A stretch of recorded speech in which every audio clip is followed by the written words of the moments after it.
Hi, I'm Jami. And I'm Hugo. Welcome to No Particular Place to Go, where two middle-aged guys on opposite sides of the Atlantic talk rubbish about cars, car culture, ownership, track days, modifications, and pretty much anything else related to cars. We're not professionals, as you'll shortly hear, but a big part of our lives revolve around all things with four wheels. Thanks for joining us. Hey, we're back, and we're actually trying to record more often, so welcome to, I think this is episode 10, Hugo.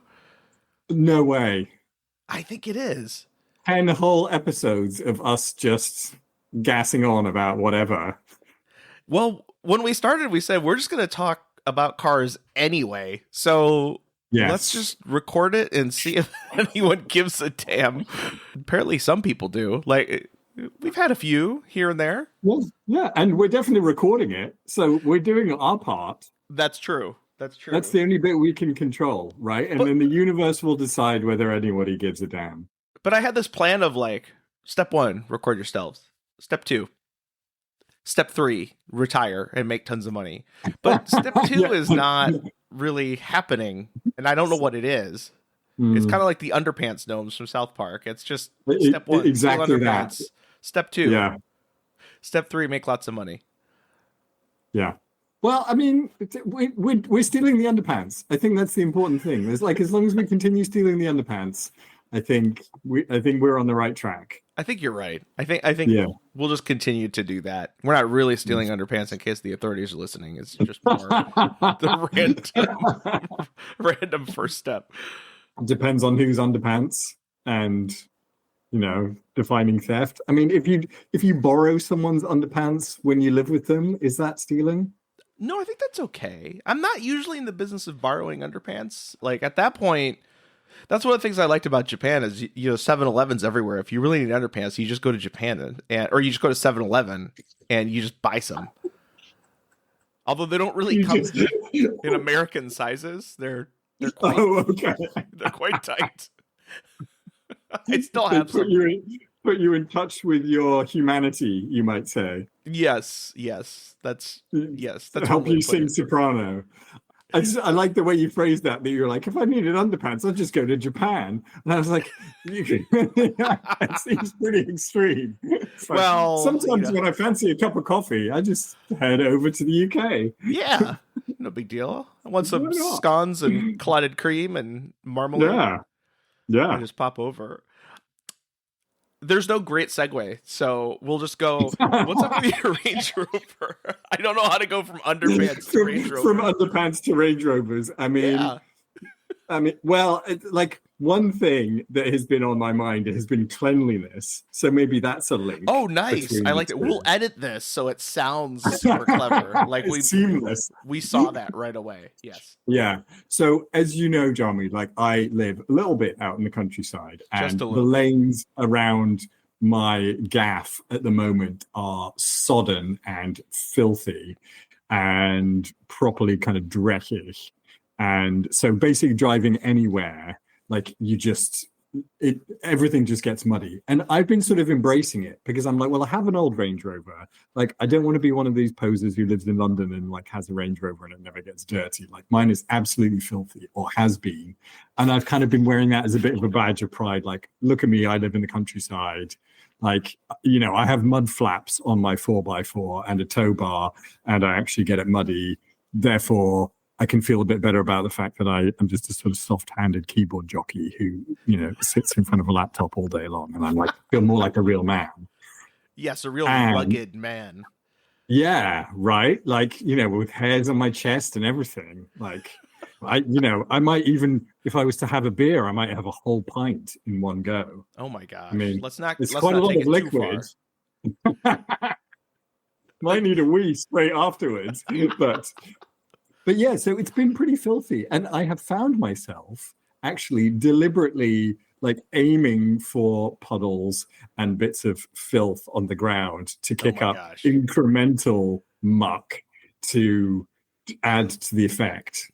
Because I think I don't know. This That's in is what some way. 12-year-old Hugo would do, right? Like, Yeah, or pretty I much. remember my brother, like many little boys, we'd go out, and if after it rained, the first thing he would do is go for the biggest puddle and jump 2 feet in. Yes. Yes. My mom would Brilliant. be like, "What the heck are you doing?" But that's his thing, and I think a lot of us are like that. Yeah, there must be something very inbuilt in human beings that, like, seeing a muddy puddle, like the joy of jumping into that is like, I mean, it's like a tenth of going to Disneyland or something.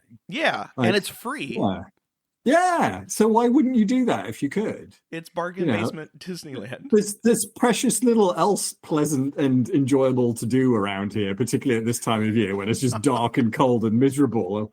Like, so if you can dunk your Range Rover in a manky puddle, you may as well. Yeah, I think that sounds fun. And you're just kind of discovering how deep it is. Are you secretly hoping it's way deeper than you think? Yeah, definitely.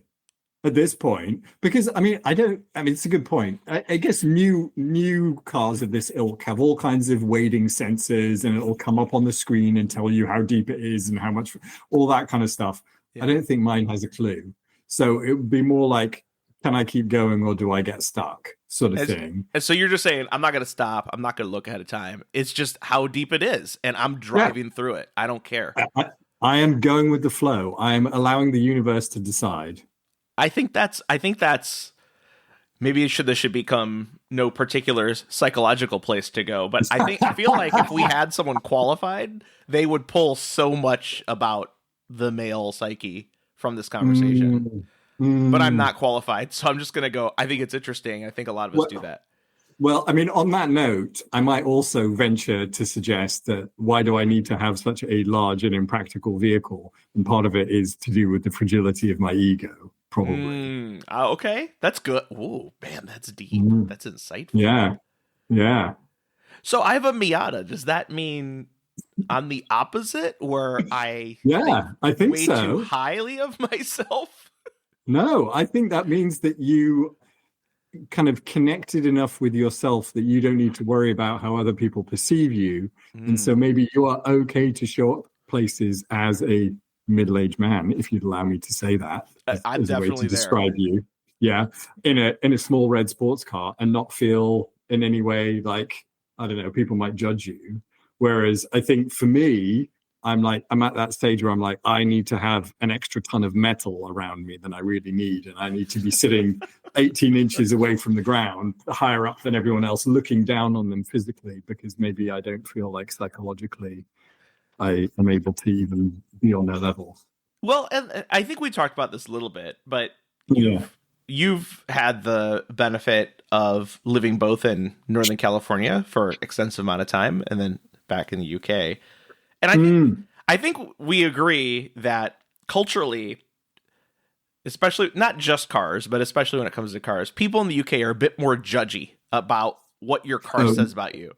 Massively. Yeah. And not that they, I mean, I think they still are in California. I think there is still, like, you're wearing a badge, like all the people who live in like Atherton and drive around in 20-year-old Priuses, and you're like, yeah, you're not fooling anyone, kind of thing. There's all that sort of inverse snobbery, and I think that's also there's quite a lot of that's quite a sort of British thing as well, right? Like if you're genuinely sort of like landed gentry aristocracy, like you have a sort of Morris Minor or a kind of dented pickup truck or something like that, you wouldn't swish around at 150 grand, brand new Range Rover kind of thing, because that's not the that's new money, right? Exactly, that's very non-you. But I think there is so much sort of that gets signified, and it's such sort of like fine-grained detail of like how you show up and what your car says about you and who else drives that car and how they drive it, and is it new, is it not new, like do you have just the normal sequential number plate on it, or do you have the dateless kind of vanity type plate, and like is that a bit try hard, or like all of that kind of stuff. Yeah, so that was definitely something that I found, like living in California. It's like, yeah, you can have a black X5 and with 22-inch rims on it, and it's kind of fine. And people are just like, yeah, nice car. You're like, oh, he has a BMW. Okay. Yeah. Rather than like, I mean, one, they're surprised if your turn indicators work. And then two, they're surprised if you don't drive like a complete and total asshat. But other than that, they're just kind of like, eh, Yeah, it's a car, right? yeah. Well, that's nice. Yeah, Well, so yeah. okay, so let's go back to your Range Rover. So we had a listener reach out by Mm, the name of Eric, who, if I remember correctly, I think just picked up an L322, okay. full YouTuber spec like yours. And I guess any L322 is YouTuber spec right now. But anyway, he was curious about what your plans are. Last time we spoke, you had mentioned adding CarPlay or Android Auto to it. You had Yeah. retrofitted a head unit, but I see like in the notes that you've got some plans here, or you've been thinking about some plans for the vehicle. I, I have definitely, I've got some pipe dreams. Okay. So yes, I mean, I've now had it, I guess, about 3 months. And so, yeah, I've done the CarPlay upgrade, which works a treat, by the way. It's like, I mean, we've talked about this before. It's like just sort of driving around without CarPlay at this point is just Yeah. a non-starter. And the way that they did this is something that like I think they had to basically pull the whole dash out because it's still the OEM screen because it was originally a touch screen. So like, I mean, when it's turned off, you would never know. Like it's like totally looks totally kind of factory. But they've monkeyed around and they've kind of plugged something in the back end, and then it's got a little sort of transponder in like the aux like plug that sits in the back seat. Weirdly, Okay. I don't know. Anyway, I mean, it seems to work pretty well most of the time. So happy with that. What else? It's had some kind of some minor improvements, like it's had some tailgate trim that was flapping around. So that was just like a little plastic clip. But because JLR got hacked, that took like, I don't know, a month to be able to do that. Same with like, I think I said to you, like this, there was an issue with the seat heater because it's like, rather than, like some seat heaters are like, it's like a wire coil that just runs through the seat, and then the wire, you turn it on, the wire heats up, and then that's what kind of warms up the seat. Mm-hmm. The ones in my car, because they're heated and cooled, where it's almost like there's kind of like a fan or a hairdryer or something in the seat, and so it will blow either hot air or cold air. And so it was when I picked it up in the summer, and it was a hot day, or at least a hot day for England, they had it on the cooling function and it was working. I was like, oh, this is awesome. And then I turned it to the heated side and it was still just blowing cold air. Okay. So that finally got fixed this week. It was in the shop. Oh, so that's perfect timing for the weather. Yeah, exactly. Although, I mean, it's still, I don't know that it definitely doesn't heat up as quickly and as hot as the ones in the Volvo that I had before. Like those were properly volcanic. Like you couldn't have them on full setting. It was uncomfortable. Oh, geez. Okay. Yeah, But you could use it to keep your takeaway hot if you wanted Yeah, to. exactly. You could like fry an egg on your heated seats. And the steering wheel as well. It was like when you had that sucker on full, you were like, oh, I can't touch this. It was like, a heated yeah. steering wheel is very nice, though. I have not owned many cars with it, and it's nice. Yeah. It's one of those things now that like I really struggle because quite often it's an option. The Range Rover has it. Again, it's a bit weak. It's quite lukewarm, but it takes the edge off. The Volvo one was amazing. I mean, I would seriously consider having another Volvo purely just for the aggression of the heated steering wheel and the heated seats. Those two things plus good stereo and comfortable seats. I'm like, actually, maybe I'm just becoming a very old man, but like those are the things that make me happy in a car. Well, yes, you are becoming an old man, as we all are. Okay, thank you. Old, whatever your gender may be. We are all getting older. So, but I mean, I think you start to appreciate those things for sure. I definitely do. My Miata does not have a heated seat. And oh man, I miss that. Heated seat is very nice. Heated steering wheel, super nice. All those things are awesome. Yeah. And thought actually like in a convertible, a heated seat and a heated steering wheel would be lovely because you could have the top down in the winter. I mean, it's California winter, isn't it? It's not that drastic. Yeah, but it's still nice. This is again, maybe it's because I'm old, but it's like sometimes you get it, even if it's 70 outside, you're like, oh, I wouldn't mind my back being heated right now. Yeah, if it's sore, definitely. tired. It's nice. It's a really nice perk. Yeah, I have yet to own a car that has massage seats, and having a bit of a Oh. dodgy back.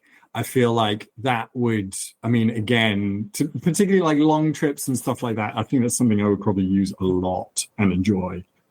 I've never owned a car with massaging seats. So like maybe this is Mm, where we just kind of say F it and go get the old A8 long wheelbase or old S class and mm, hope that it still runs and doesn't cost us a fortune. yeah, So yeah. what else do you have planned for the Range Rover? You've got things are So fixed, but you've been thinking yeah, so about some other things. things getting fixed. One thing that I have noticed is so it's on its original air springs, Okay. and it rides generally pretty well given the state of the roads over here.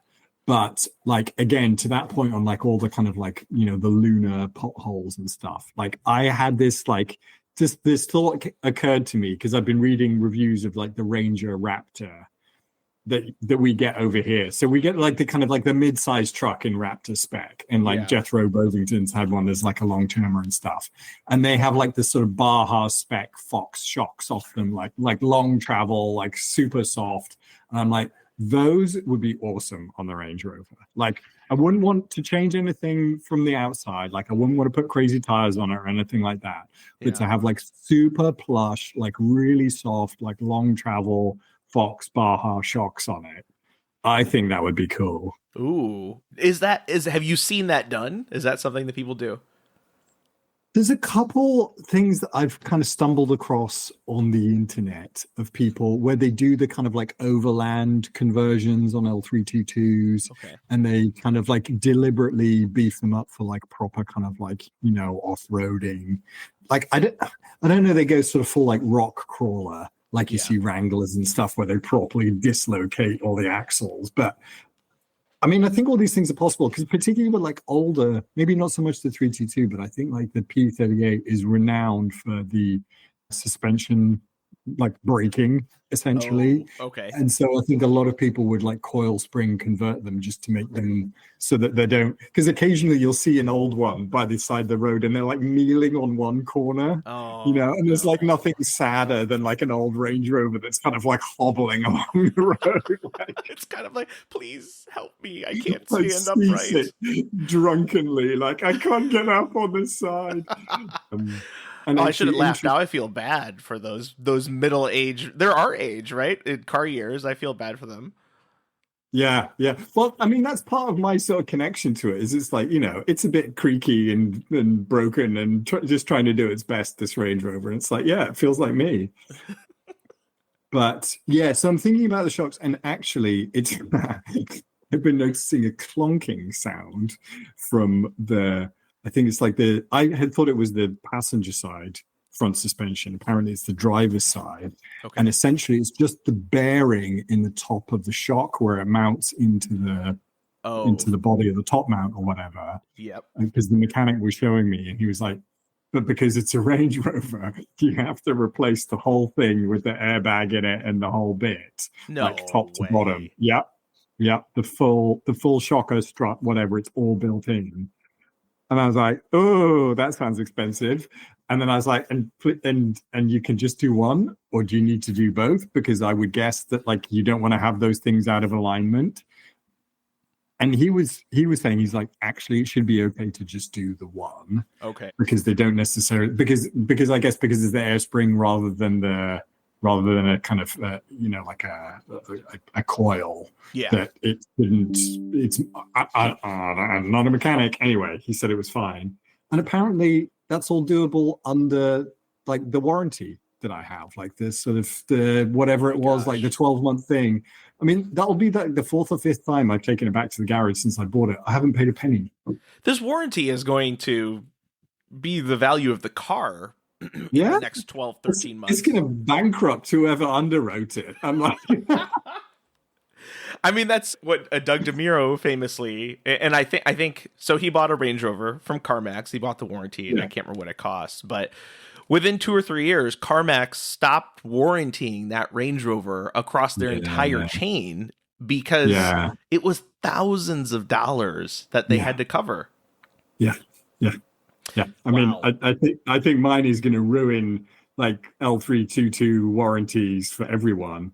Because I don't know if you remember, even before I picked it up, like there was, I think it was like lower control arms they did. It's had a new battery. Like, I mean, it's had a ton of stuff actually. Like, I mean, it's pretty much like every few weeks I'm back down to the garage.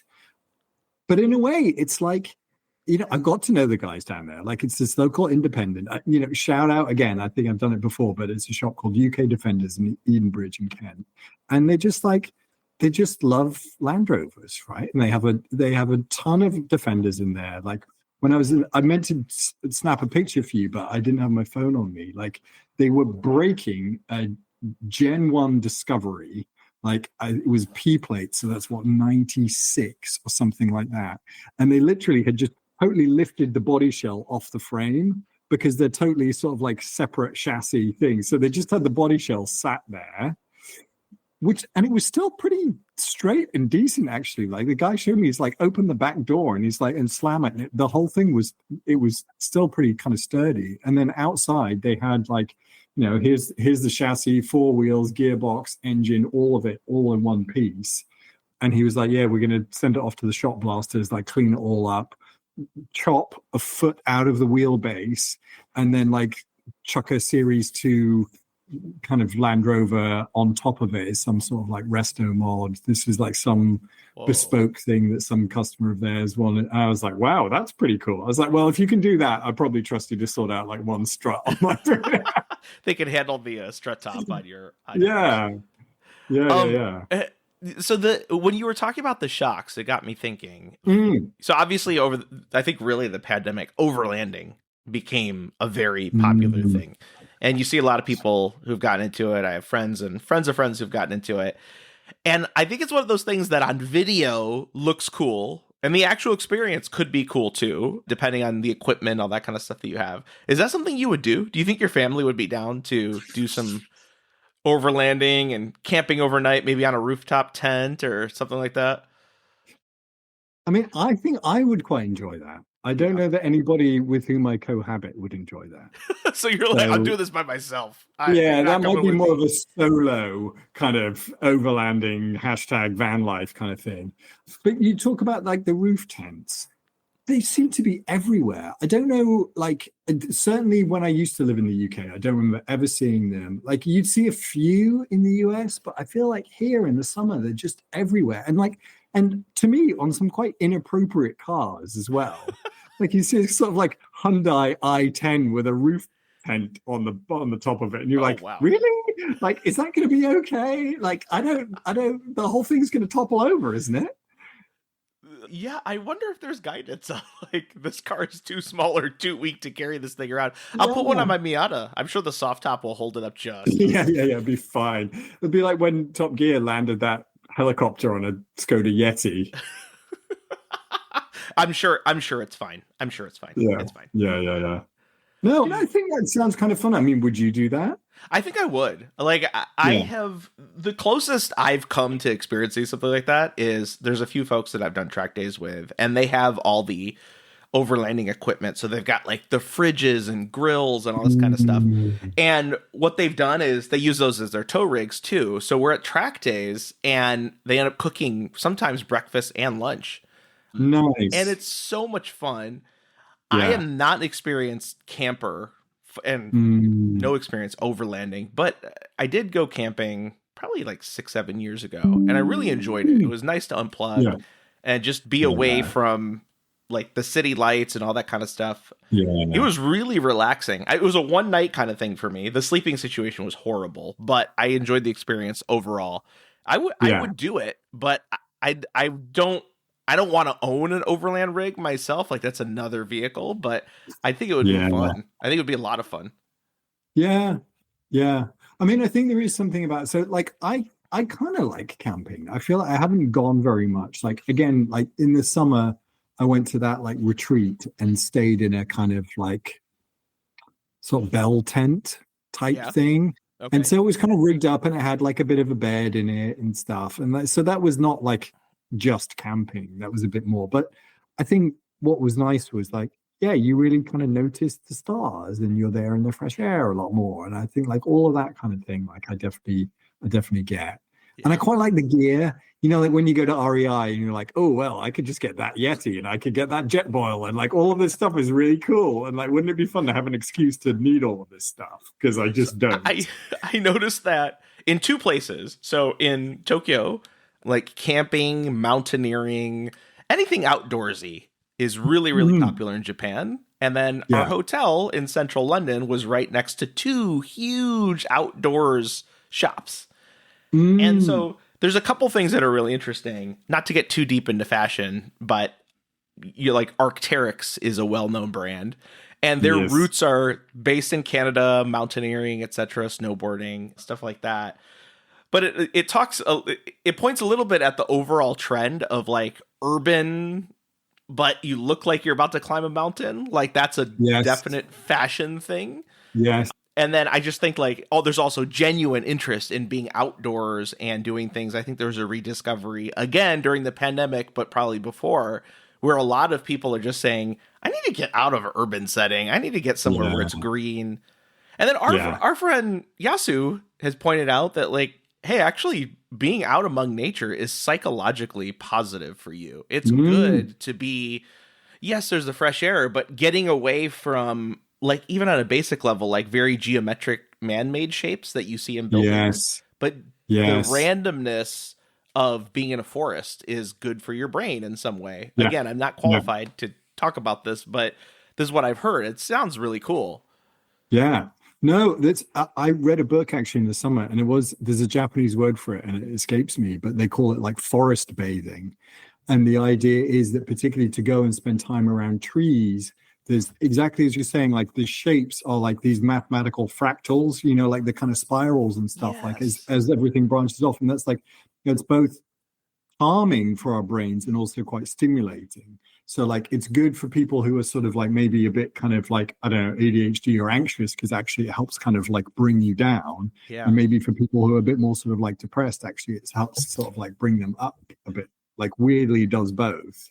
Yeah. And then there's stuff that like I think they're called terpenes that you get off certain trees that they kind of just like release that as part of their scent and whatever, you know, like if you smell that kind of pine scent of a pine tree and like terpenes, like, you know, like weed has terpenes in it, right? Oh, So it's like almost like kind of similar effect of like sort of, you know, calming your nervous system, like all that kind of stuff. Like there's massive benefits of like being in trees. wow. That's amazing. I mean, Yeah. I think that's and I mean, I'm gonna sound like a cliche, but especially today with so much digital stimulus, right? Like you Yeah. it's Yeah. good to Yeah. Yeah. unplug and get away. Yeah.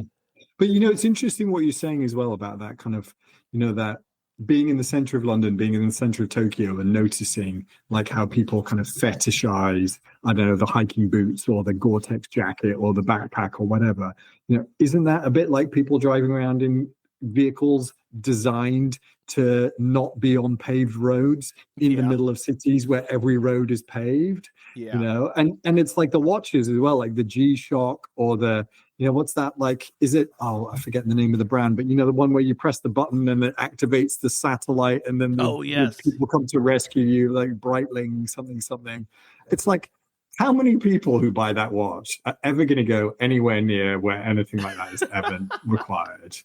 You But know? it's all about being able to. I mean, it's my Lamborghini is able to take this corner at, 1.5 Gs. Never Yes. mind that I'm going 5 miles an hour, down the high street to show off, but it Yeah. could go 100 It, times it, faster.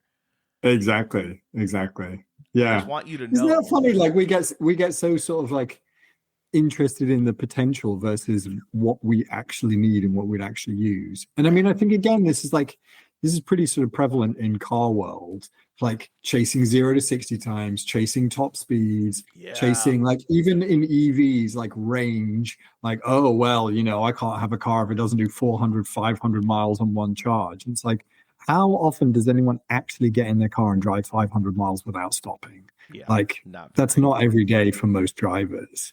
And you can Um, rent a car if you need to do that. It's yeah, totally. And yet, every now and again, when some vehicle comes out, like I was watching a review of the new Fiat Panda this week, right? Which I think looks pretty cool. But they're like, 0 to 60 is like 10 point something seconds. And it's kind of like, well, that's unacceptable. And it's like, but actually, like normally when you're driving in traffic around other things, it's like, I'm sure you've had this, like sometimes when you have a car, it's like it's too fast for the other cars around you, like you put your foot down, you're just rear-ending people left, right, and center. Like, yes. So you don't really need something that's more than 0 to 60. Like 0 to 60 in 10 seconds is probably fine for 95% of drives that most people do. Yeah.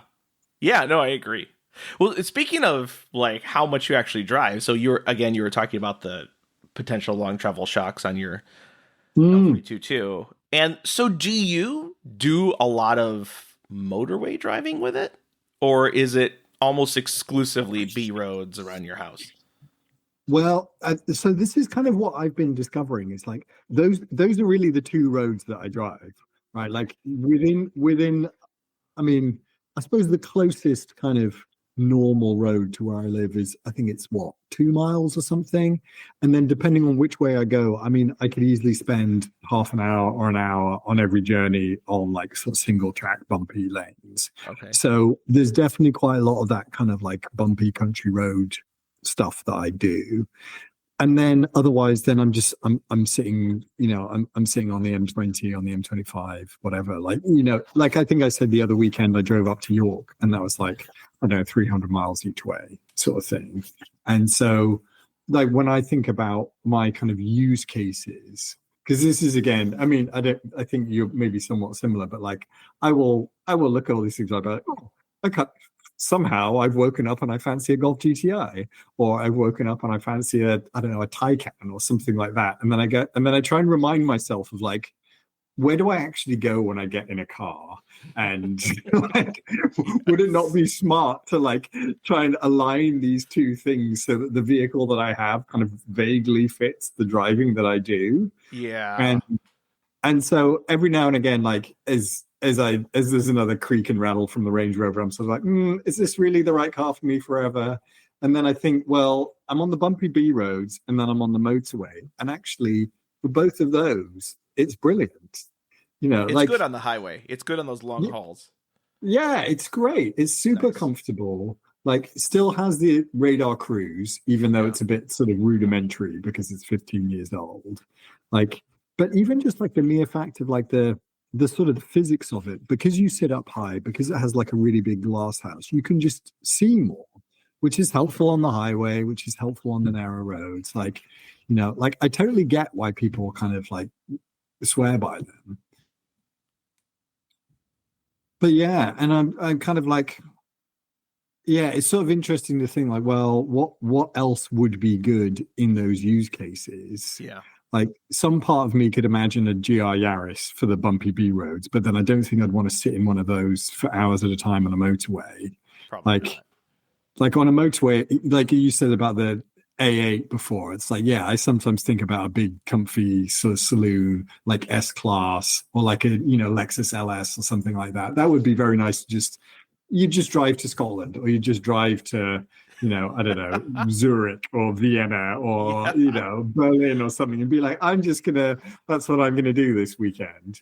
That's exactly the lie that I tell myself. I'm like, oh, just a A8 long wheelbase, or maybe even a S-Class or something, and we'll just cruise down to LA. Or it'll make an easy drive from here to Seattle. It's like, how often do you do that? Once a year at most? And most of my driving is, I'm a little bit on the highway, but most of it is local roads, not B roads like you have like virtually single track, but similar. And so, yeah, I do have this interest in like these big, large cruisers that are so cheap nowadays. I was looking last night at A8s, and I'm just like, what you can get for $20,000 for an Audi A8 is ridiculous. But I always remind myself, one of my biggest pain points is parking cars. And in the Bay Area, parking spots are really shrunk down because there's requirements for urban planning. So a lot of people make the parking spots smaller than you would expect. Trying to cram a current A8 in a large parking spot would just be awful. And I don't Yeah. want to deal with that. So I have to remind myself, like, you need something that's a competent highway cruiser, but not too big. It needs to be Yeah. small. Yeah. Do you know, I think that's a really good point because as much as I say, okay, I do bumpy B roads and I do motorway schleps, at the end of either or both of those journeys, there is normally a parking space that was pretty much designed for, a Ford Cortina in 1975. And and actually with the 322 is not terrible, right? Like I think I don't know what the dimensions are, but I think it's probably a bit narrower than either of the newer shapes. And because it's still very square, you can kind of see it. So you can get into most spots eventually. It's Yeah. just getting out of the car then that's the pain in the ass. Like you are more or less like trying to get through the sunroof, except like a lot of like sort of parking structures in the UK, they're only 2 meters tall. So like the Range Rover is like probably like I don't know, you've only got like 10 centimeters of clearance. Like it's not very like you're kind of like ducking as you go in, a bit like me in my house. Yikes. Yeah. Yeah. But you're right, the parking thing is like I'll tell you actually what I had that was compact and was surprisingly decent on the highway was the Golf R. Oh, that was decent on the highway. It was decent on the highway. I mean, it had all the adaptive cruise and all that kind of stuff, had a good stereo, good seats, pretty sort of stable, pretty quiet. I mean, had I, I was like, oh, I have to have the manual because I need to be that guy. And then I had all those clutch issues. But like, had I had the DSG, A, it was probably faster. And then B, like, because then you'd have the full stop start in traffic. Plus, Oh. like the adaptive cruise works all the way up to wherever. So you're just like, okay, chill. I'm trying to And then you remember get wherever you're going. And which car did sorry, you replace that car with? What was your next car? the Mini. Oh, it was a Mini after. Okay. And you've had more than one Mini. Yes. Okay. When I first moved over to the US, I had like a sort of a boggo one, like a cooking red one that I didn't like because it was too slow. Okay. Do you remember that? I do barely. And and I got rid of that and got the C63. Yes. Which went through tires and oil and God knows what, with some appetite that was insane, and fuel as well. I think I was filling it up every other day at some point. Oh my gosh. Yeah. I remember that car though. It was good car. Yeah. You drove that car. Don't you remember you popped the tire on it? I did. Yeah. Yep, on Mines Road. Yep. Yeah. And you fixed it, to your credit. Well, that's true. Yeah, I did put the spare on it so you could get home. I remember it was like, was it kind of? No, it wasn't wet, but it was far from ideal conditions to be replacing a tire. But yeah, we did do it. It was not fun. But Yeah. Yeah, it's interesting. So the Golf R kind of ticked all the boxes. It was okay. It was a competent highway cruiser. It was fine on the local roads, and it was small enough to park without having to worry about people dinging it to hell. Yeah. But this is, I think, what we were talking about maybe last time as well. It's like the problem with it was very competent in all ways, and it was quite quick and it handled quite well and it was quite grippy and all that. But it was just a bit boring. It was just a bit dull. It was one of those things that you don't really bond with.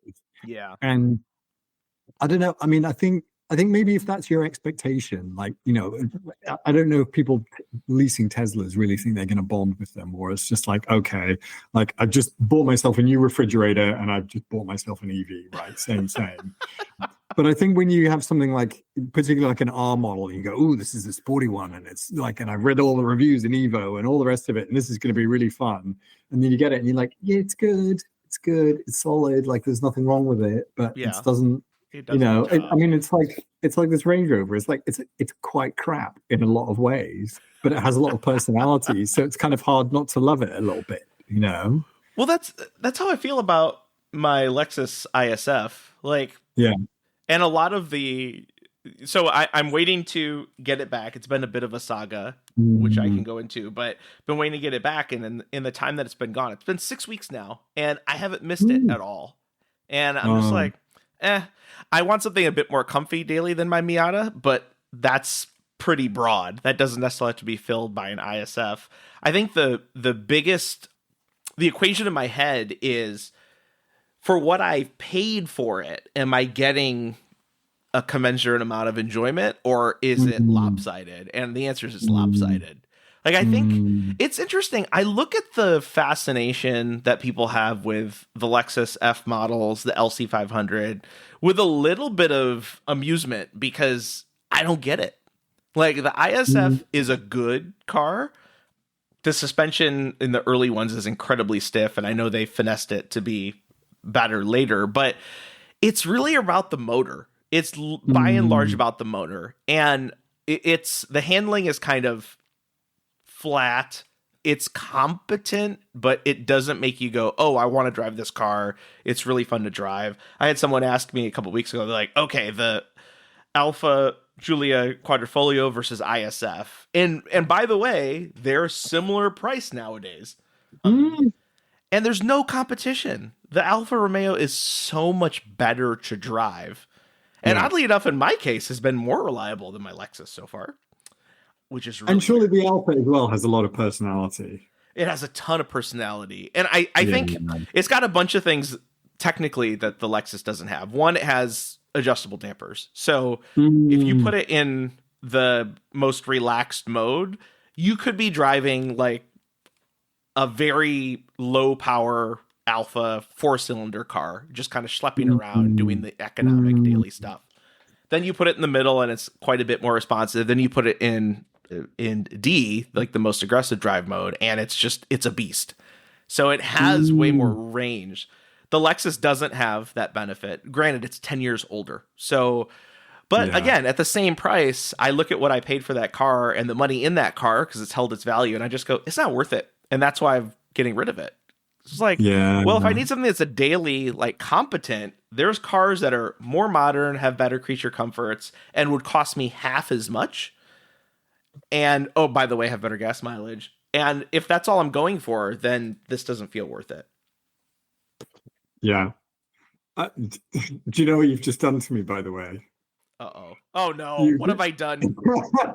You just sent me to Auto Trader, and I've just looked at some like quad fogs in the UK. And the thought going through my head is, I just said my use cases were bumpy country roads and motorway schleps. But there's a really nice black one with the right telephone dial wheels, and it's not a huge amount of money. And I'm kind of like, no, don't do it. It will be horrible on your roads. It will be terrible. Stop it. Yes. Yeah, but how cool would it look splattered with mud? Oh, it'd be amazing. It'd be amazing. Well, I suppose there is the Stelvio. Yeah, and I mean, I know you're not necessarily a big kind of SUV guy, but like, what's your take on the Stelvio? Because in some ways, I look at the Stelvio, particularly a quad fog, and I go like, is that not kind of ideal? Like that could, because I think that's a lot cooler than like I don't know, like I wouldn't really want an X5M, and even like, I don't know, like a Macan Turbo or something like that. It's a bit like, but like the Alpha, like I think they look good, particularly the quad fogs. Like obviously it's the same. I mean, it's totally the same engine and drivetrain, right? Is it differently tuned, or it's just bigger, heavier volume? It's essentially a lifted up Giulia Quadrifoglio. And they're supposed to be, based on the reviews and, reading extensively about the Giulia Quadrifoglio and then in turn about the Stelvio, it's supposed to be fantastic. Yeah. It is. I feel bad even saying that because I'm sending you down that path, but it is supposed to be awesome. Actually, like Evo I think they just finished their long-term, they ran one for 6 months and they were just like, oh my gosh, this thing is ridiculously good. You're right. I don't like SUVs. However, for your use case, or if you've already decided that an SUV is the right vehicle, then it's like, okay, if condition one is SUV is the right form factor, then I think a Stelvio Quadrifoglio would probably be near the top of my list, if not at the very top. Yeah. They are very cool. They are very cool. And they're rare as well. Like you don't see them on the road. I don't see them often here. I think the supply and the demand for them was higher than the Giulia Quadrifoglio here, but I still don't see either very often. I see regular Giulias on a semi-regular basis. I cannot remember the last time I saw a Stelvio Quadrifoglio, and I see Giulia quadrifolios like once every couple months. Huh. I mean, it's funny because I don't feel like I've seen either of those quad fogs here very much at all. Like, Yeah, I think they're quite rare in the UK. they're amazing. And Mm, I mean, I know you have to take YouTubers and podcasters' opinion with like a not just a grain of salt, but like a fistful of salt. But I will say, I think it was Chris Harris's podcast as well as Doug DeMuro's YouTube channel, and they both kind of called out. Doug DeMuro was doing which are going to be the most valuable collectible cars in the future, and he had yeah. top five. One of them was a Giulia Quadrifoglio, and Mm, then Chris Harris called out like what are future classics, and they said, "Oh, Giulia Quadrifoglio for sure." yeah. And probably Alpine 110 as well, but let's not talk about that. Oh yeah. Oh, LP 110 100 was definitely on maybe both of those lists, but we won't talk about that. We'll Yeah. carry on. You know what? I think LP 110 though, and there's not research, but this is just conjecture. Maybe it will continue to dip in value and then come back up again. So it's like, oh, maybe there'll be opportunity to get back into one on its way up and ride that a little bit in the value. Yeah. I mean, again, I think probably, and this is kind of like the sad thing, like that if I lived somewhere where I wasn't going like I banged it through a couple of potholes, and after that I was just like, oh, I'm not enjoying driving this on these roads. Yeah. And like that is just the reality. And I think like I'd said to you a bit like when I first got this Rangy, because again, like it is old, it is a bit sort of like, a bit battered already. And so like if you end up having to put yourself into a hedge in order to like pass two cars in where there's only space for one, you're sort of like, oh, so what? Yeah. Because it's an old car and it's a bit battered already. And I think whenever I got close to doing anything like that in the Alpine, I was just twitching like a rabbit's nose kind of thing, because you're just like, I don't want to do this to this beautiful car. Yeah. And then so the beautiful car then just gets put in the garage and then you don't drive it and you're like, okay, how do I get places now? Yes, absolutely. And so let's just say theoretically you walk out of your garage tomorrow morning and there's a Stelvio Quadrifoglio.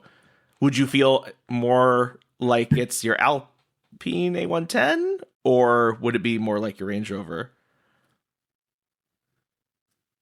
I mean, I think it might depend a little bit on how much I paid for it and sort of what condition it was in. Because I think so, like for example, I just saw a Giulia Quadrifoglio, like there was one for like, I don't know, 24K or something like that. Okay. Right.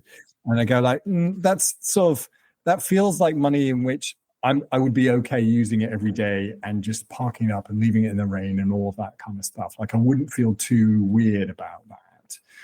But I think it's where it starts feeling like, okay, it's worth, I don't know, 30, 40, whatever plus. Yeah. And then you start going like, I'm like, I want to look after this thing because it's a bit too precious. Yeah. Yeah, so, that's a tough one. Question for you then about your Giulia. Well, yes. I should say Linda's Giulia, right? Yeah, because like technically it's not actually yours, right?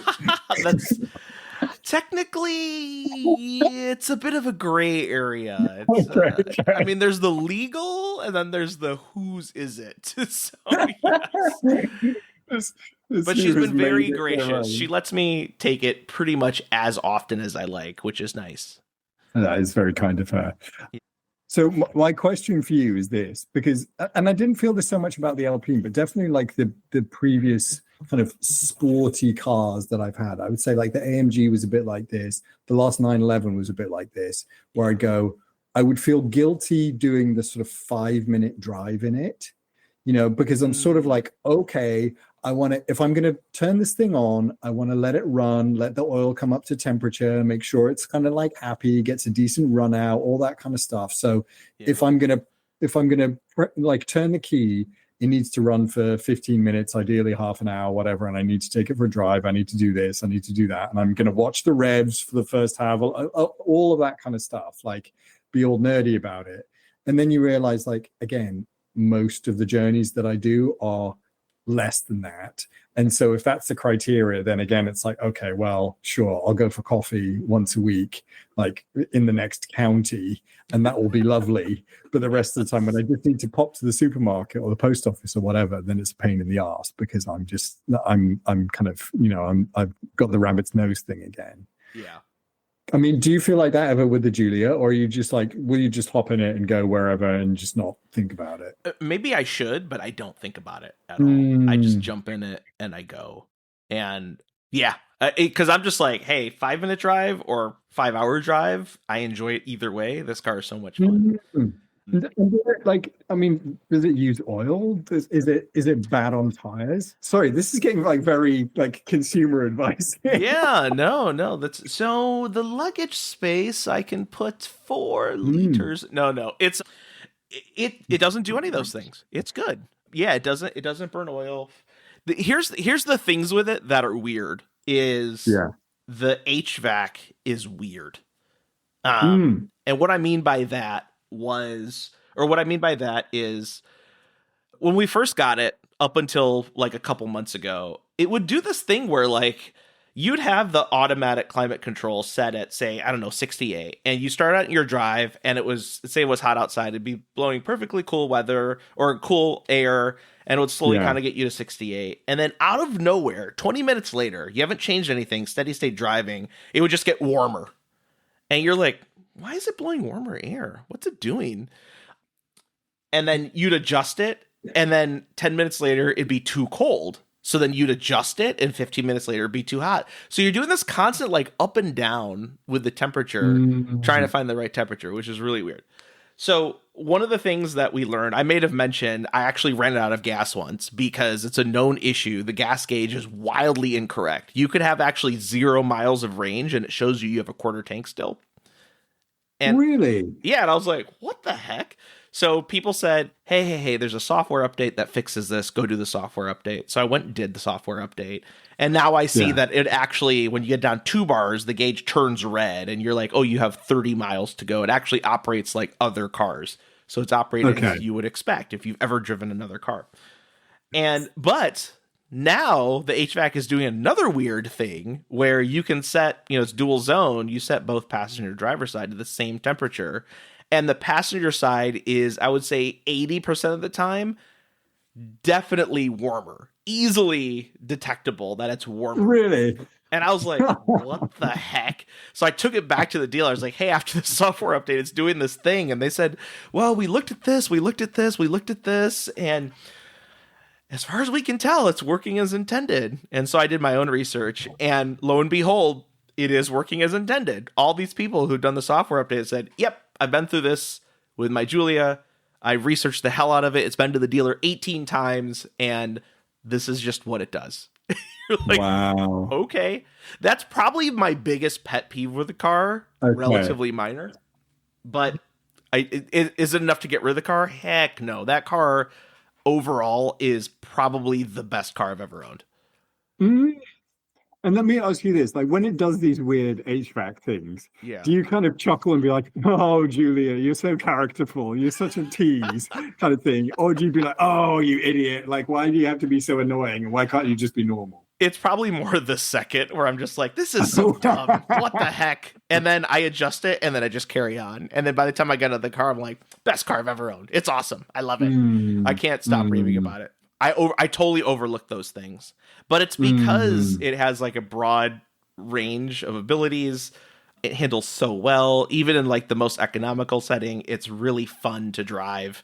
And then like I actually don't drive it in. So the modings are D, N, and A, and I don't drive it in D very often. And you can, if you hold it past the D selector, you go into race mode, and so all the assistants are off.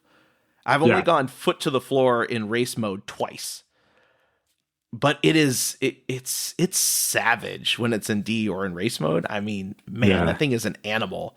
And then you turn it back to A. Have you ever tracked it, or would you? I have not. I've definitely considered tracking it, but one thing that I've read is, so ours is on carbon ceramics, and people have said like you'll wear those brakes out really fast on a track day. Some people who are either on the steel brakes or the iron rotors, or they switch to them, they said because of its weight, it will still eat through steel brakes or iron rotors really, really fast. And it is one of those cars. It's about 3,800 pounds, which you would never guess driving it. You would guess it's like, oh, this is like 3,300 pounds because it feels much lighter than it actually is. But it's quite heavy on the brakes. and it will also overheat the rear diff fairly quickly. Oh.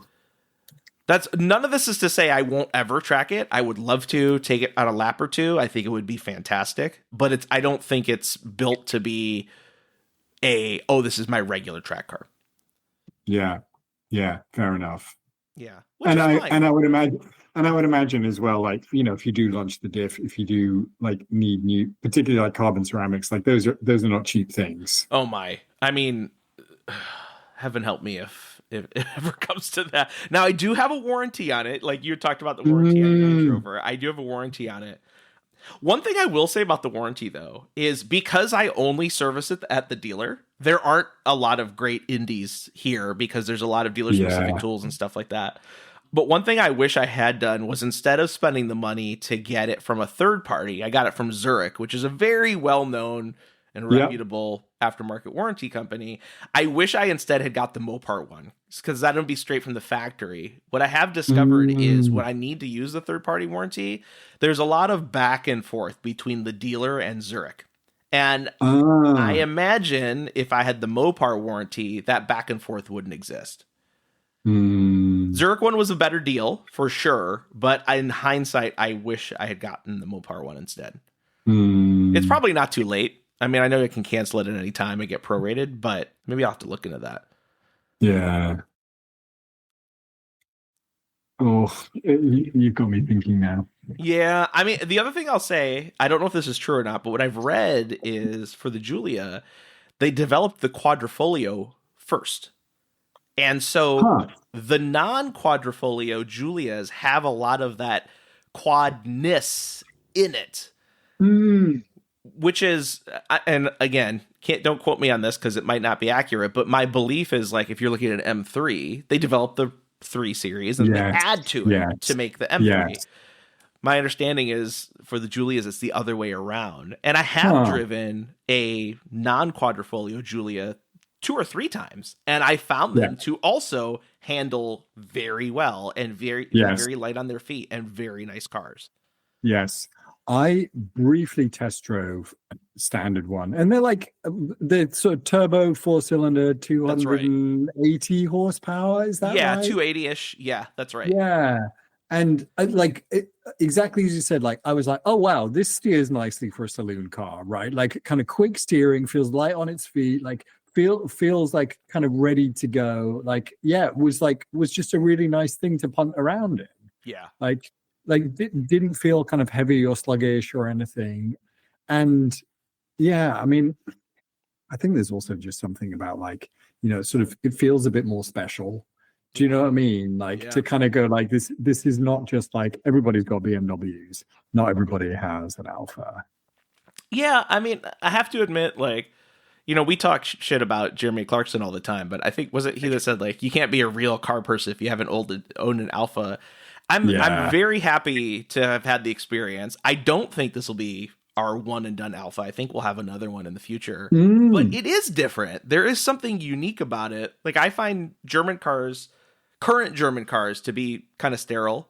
And I don't know how to describe it beyond just that word. But, I had a GT4 on track a few weeks ago, and I was just like, it's sterile. I don't feel a lot of emotion from this car. But when I've driven Italian cars, like, there is something different. And then, I mean, all cars have their own different qualities, but so far, like, my ownership with the Alpha has been fantastic. There is something unique and different about it. Yeah, I can definitely imagine that. Yeah.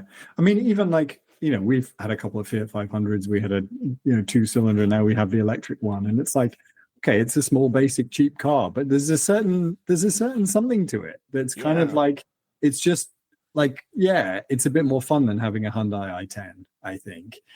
And even like to the point on the big waft machines, the other day I found myself looking at Maserati Quattroportes. Yes.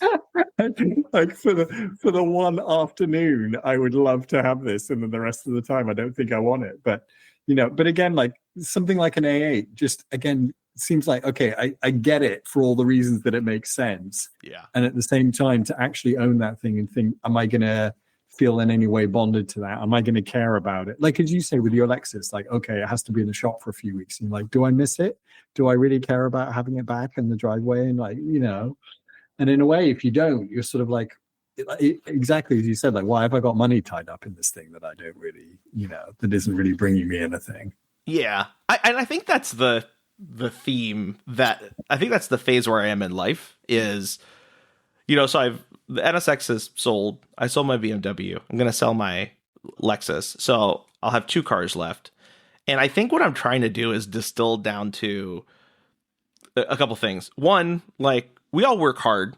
And one of the things that we work really hard for is money. And when I think of things that have value tied up in them, I'm kind of doing this analysis of, am I getting that value out of it today? Or could I just take that and use that value, use that money for something else that I will get more value out of? Yeah. And I think it's changed. 15 years ago, when I bought my NSX for $23,500, I was like, oh, I'm definitely going to get that much enjoyment out of it. And then I look, and it certainly has not been a money-making experience with the NSX. I've absolutely lost a ton of money, and I knew that going in. But 15 years later, I go, am I getting the whatever it's worth out of that today?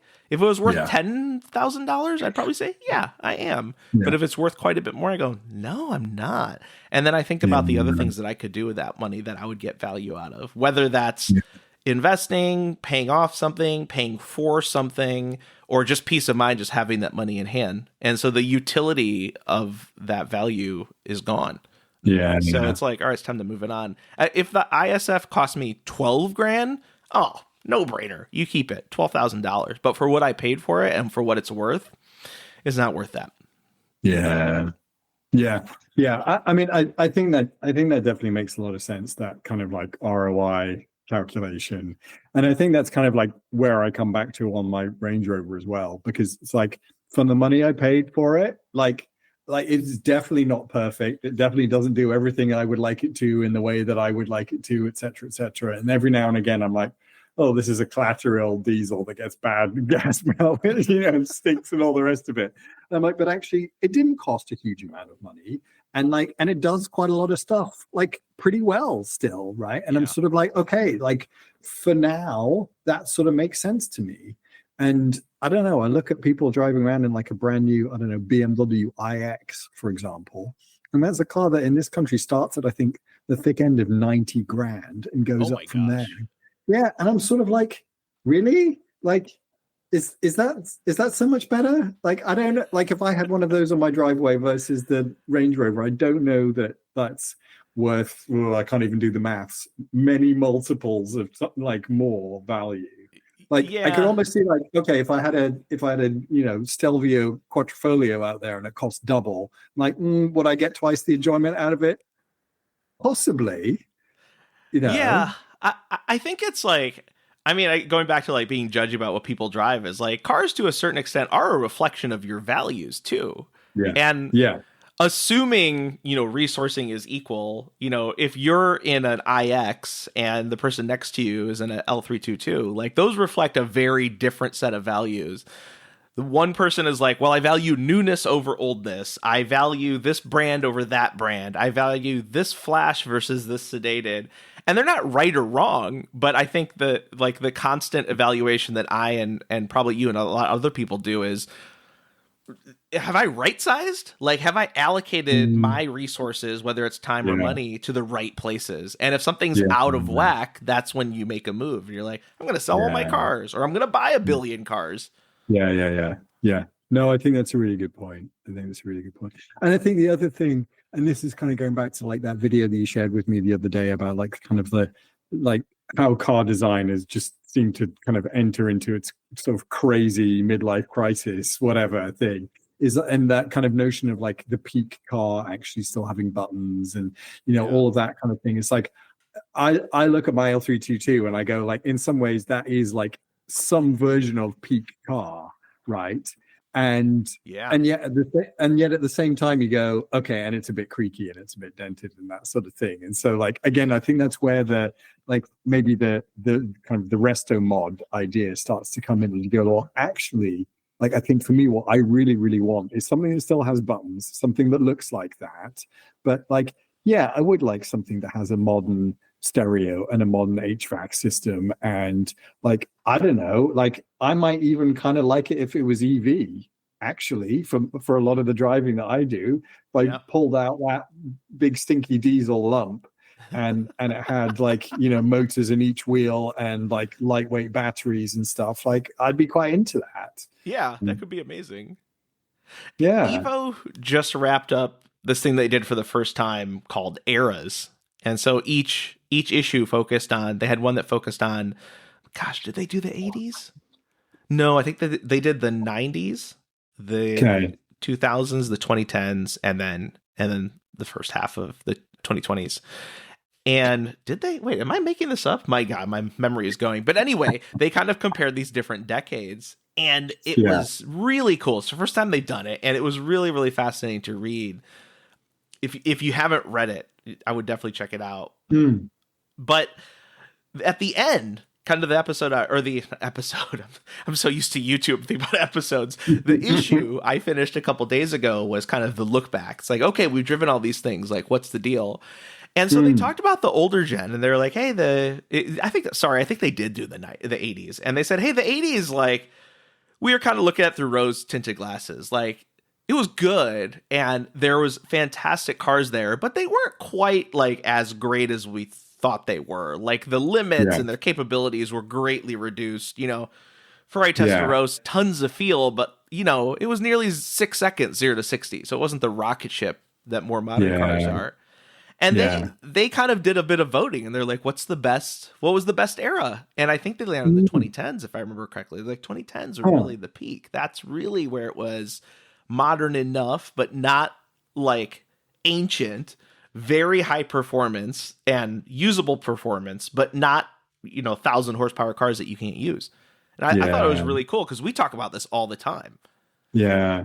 That is really interesting, actually. And that sort of makes me think, and I don't know whether you watch these, but I think maybe it's the Intercooler, like Dan Prosser and Andrew Frankel. Yeah. And so they have their podcast, and then they do sort of YouTube as well. And they've done a couple of comparisons, like they did every generation of M5, they did every generation of like RS6, like those kind of things. And like very similar to what you were saying, like they get all of those M5s back to back, and they're like, well, the first one, the sort of 87 one, they're like, yeah, doesn't it look cool? And it's kind of like, you know, has this amazing glass house and stuff, but you get in and you go, well, it's kind of slow, and it's kind of, you know, like it's not really kind of a performance car. Yeah. And then like, you know, the sort of I guess the kind of early 90s gen is sort of better.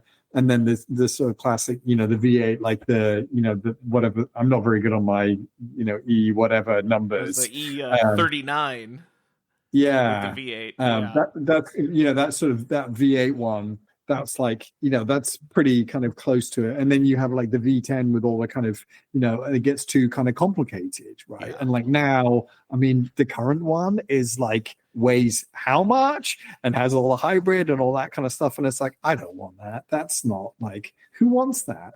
It's kind of like, yeah. So I think there is definitely, feels like there is that sort of sweet spot somewhere that has passed. Yeah. And we are beyond it now. No, I agree. Speaking of, I know we were talking about this earlier this week, but speaking of gone past it, I, for the first time, rode in a Waymo. And like, obviously that's way past it. I don't want to be driven.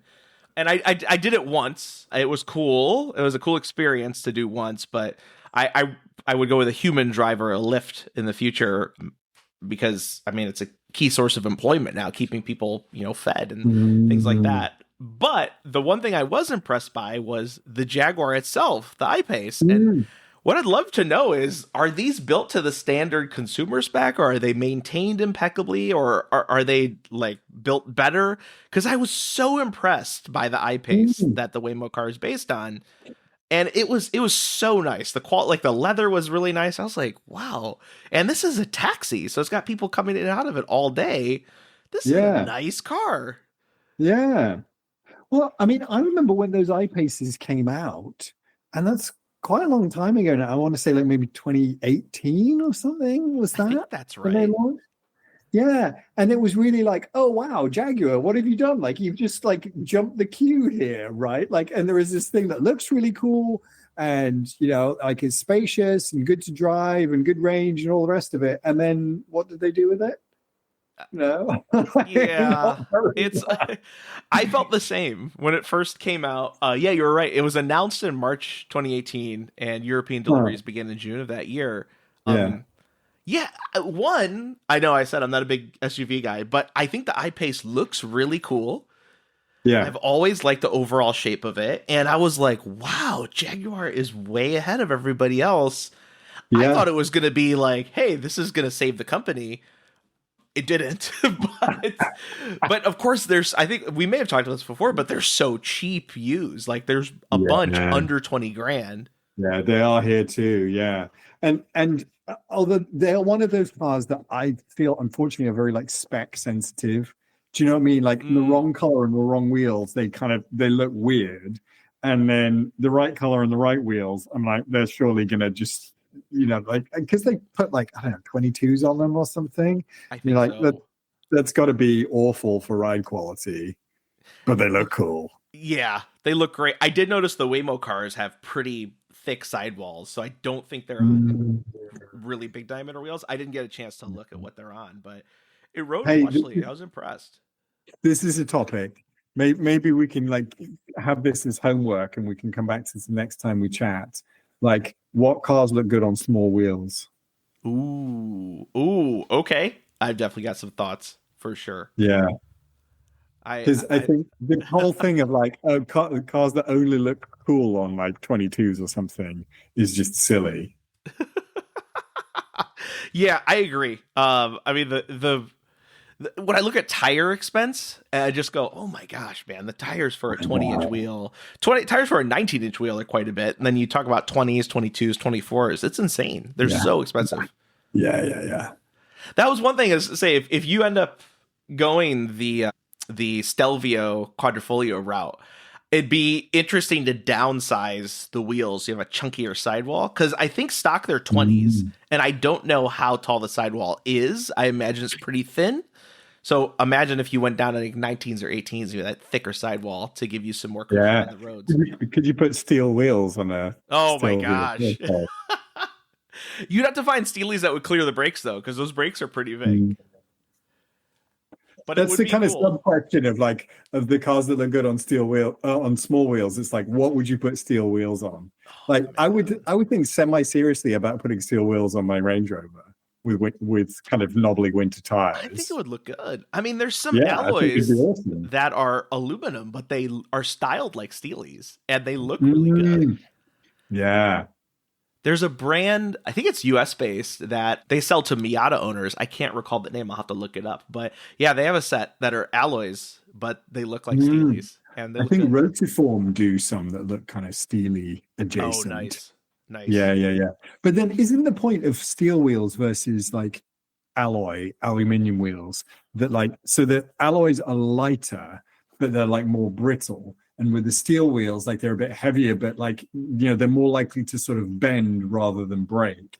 So Yeah. like if you actually are properly off-roading or like I don't know, there are really terrible potholes around, like you're more likely to bend the wheel but it keeps on rolling rather than just like I mean our Volvo, we cracked the alloy wheel we cracked it once, and then when we found it, they'd already welded it up, and we're like, oh great, so this has already happened before.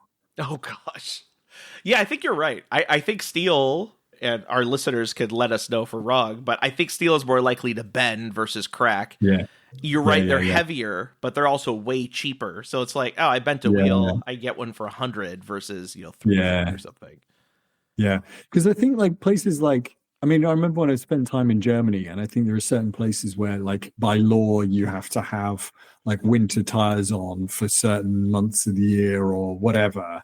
Like, and so everybody swaps over and has two sets of wheels for their cars, Mm, and they will just have like the summer tires mounted on like the alloys that sort of came with it from the showroom, sort of thing. And then they'll have a set of like black steel wheels that they have the winter tires on. And so, like in the winter time, you see like tons. Like I remember that you'd see like this sort of brand new E-Class Mercs on like kind of black steel wheels with the winter tires, and like it's kind of cool in a way. Like it's kind of yeah. into it. I did that when I was in Minnesota. So when I was in Minnesota, Mm. for the first time ever, I bought a set of winter tires. And I just went the cheapest route. So they just arrived on some black steel wheels. And Yeah. it was, for the winter, it was a cool look. But oh man, driving, at least at that time, driving winter tires on dry roads was awful. They were so loose and squidgy, and of course they were loud. It was a terrible thing. Yeah. Because that's one of those things where, again, I think for my use cases of driving, there's some part of me that's like, I should get proper off-roady knobbly tires for all of the, manky lanes that I go down. And I'm like, yeah, and then I'll sit on the motorway and it'll sound like a tractor, and that'll be terrible. Yeah. I mean, I think there's some that, at least from what I've read, are compromises that will kind of do both, but I haven't experienced them. So I wonder, like, are they really better? And of course, it's a very expensive mistake if it turns out they're awful. Yeah, right. Yeah, you can't just return them. No. I'll just take them back after 2 weeks because I've decided I don't like them. Well, we should probably wrap this one up. So episode, I believe it's 10. I'm pretty sure it's episode 10. So episode 10 is coming to a wrap. If you have feedback, questions, want to send money our way just because you have some extra, hit us up at info@npptg.com. All right. Well, we'll catch you on the next one.